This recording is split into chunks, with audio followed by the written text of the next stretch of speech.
Bonjour. Derrière moi se trouve la station d'épuration de Strasbourg-la-Wantseno. C'est la 4e plus grosse de France.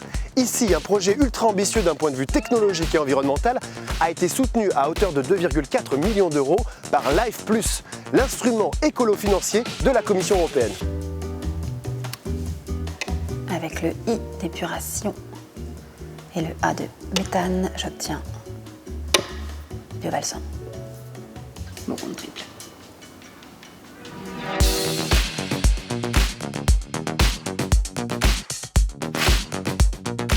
Biovalsan est porté depuis 2012 par l'Eurométropole de Strasbourg, Suez et RGDS.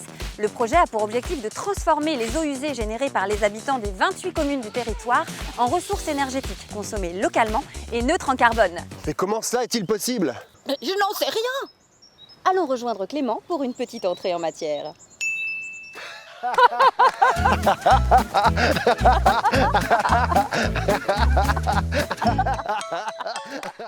Dans une station d'épuration lambda, il y a plusieurs étapes de traitement des eaux usées. Mais ici, chez Biovalsan, il y en a une supplémentaire, la biométhanisation. Et c'est celle qui nous intéresse. Pas vrai, Clément? Oui, tout à fait. Le biométhane, c'est un gaz vert et vertueux parce qu'il est produit et valorisé en local. Et il est obtenu à partir de la fermentation de matières organiques. Ici, sur la station d'épuration, on va prendre les boues d'épuration, on va sortir des bassins qu'on va envoyer vers des digesteurs qui sont des sortes de gros estomacs chauffés à 37 degrés et dans lesquels les bactéries vont consommer les matières organiques et relâcher du biogaz. Ce biogaz, on va le purifier pour obtenir un biométhane qui soit un équivalent de gaz naturel et qu'on va ensuite mettre sous pression et injecter dans le réseau. Et c'est une première en France? C'est une première en France depuis 2015. Et avant, c'était pas autorisé en France, contrairement à du biométhane issu de l'agriculture par exemple. L'injection de biométhane de stations d'épuration n'était pas permise parce qu'on manquait d'éléments pour le caractériser. Donc grâce au soutien de l'Europe, on a pu mener à bien des analyses bactériologiques et physico-chimiques qui ont permis de démontrer l'innocuité de ce biométhane et permettre au gouvernement d'autoriser depuis 2014 l'injection de biométhane de stations d'épuration dans les réseaux. D'accord. Et alors, du coup, c'est quoi là ce nom Biovalsan? On dirait que ça sort de Star Wars, mais version caca.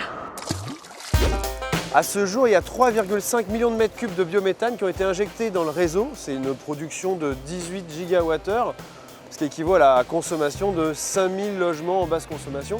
Donc c'est très bien d'envoyer ce biométhane chez les gens, mais c'est pas mieux d'avoir ce biométhane pour la production électrique? Alors on le faisait avant le projet Biovalsan, on avait ici sur site une unité de cogénération et à partir du biogaz brut, on produisait un tiers de chaleur, un tiers d'électricité et le reste malheureusement était perdu dans le processus de transformation. Avec l'injection de biométhane dans le réseau, on est à un rendement de 99%. Donc c'est la meilleure solution de valorisation énergétique du biogaz. Et c'est grâce à ça que vous avez changé la loi? Alors c'est les travaux préparatoires du projet Biovalsan et puis aussi un dialogue très constructif entre les porteurs du projet, le ministère de l'Énergie, la Direction générale de l'énergie et du climat et la Commission de régulation de l'énergie qui ont permis l'apparition d'un contexte réglementaire favorable à l'injection de biométhane de stations d'épuration dans le réseau et donc à l'apparition d'une nouvelle énergie verte en France. Entre nous, Clément, tout ce biométhane qui arrive chez les gens, ça risque pas de faire puer leur chaudière, leur plaque de gaz une fois à la maison? Étonnamment, le biométhane produit sur la station d'épuration n'a aucune odeur. On est même obligé, pour des raisons de sécurité, de le réodoriser, un peu comme ça se fait par ailleurs pour le gaz naturel. Alors j'ai appris qu'ici, sur ce site, en 2010, seulement 40% du biogaz produit était valorisé. L'ensemble des process de la station d'épuration, notamment l'incinération des boues, consommait 1 million de litres de fioul par an. Pas terrible. C'est mieux aujourd'hui? C'est beaucoup mieux aujourd'hui. Depuis 2011, on a remplacé le fioul de l'incinérateur de boue par du biogaz produit sur site. Et puis ensuite, dans le cadre du projet Biovalsan, l'Eurométropole de Strasbourg a investi dans un système complémentaire de séchage des boues, ce qui les rend autothermes, c'est-à-dire qu'elles n'ont plus besoin de biogaz pour brûler, elles brûlent toutes seules. Et ça nous permet de consacrer tout le biogaz produit sur site à la transformation en biométhane et à l'injection dans le réseau. Ah bah oui, c'est mieux. C'est mieux. Et alors, petite question. Grâce à la choucroute, est-ce que le caca des Strasbourgeois produit plus de méthane qu'ailleurs en France? Alors ça, c'est une donnée qu'on n'a pas forcément vérifiée dans le détail, mais à propos de la choucroute, il y a une anecdote intéressante.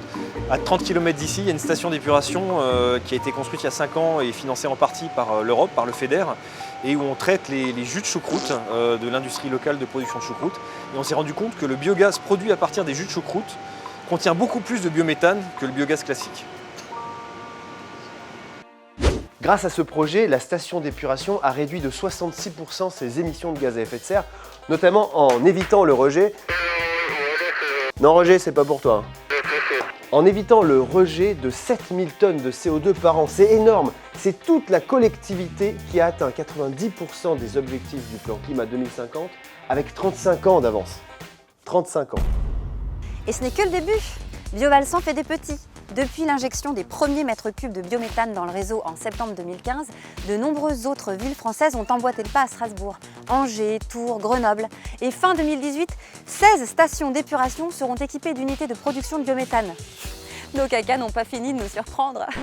C'est ça ta phrase de fin? Bah ouais, c'est pas terrible, mais... Ah non, ça aurait pu claquer, mais c'est pas assez slogan de campagne, tu vois, comme Caca Power ou Yes We Caca. Ouais. Make our caca great again. Bien ça. Et sinon, t'as dit que c'était un peu grâce à l'Europe tout ça? Mince, je sais plus. Je crois au début, je sais plus. Oh, la boulette. Ouais, ça, pour faire des blagues sur le caca, il y a du monde, hein, mais pour dire merci, il n'y a plus personne. Oh, écoute.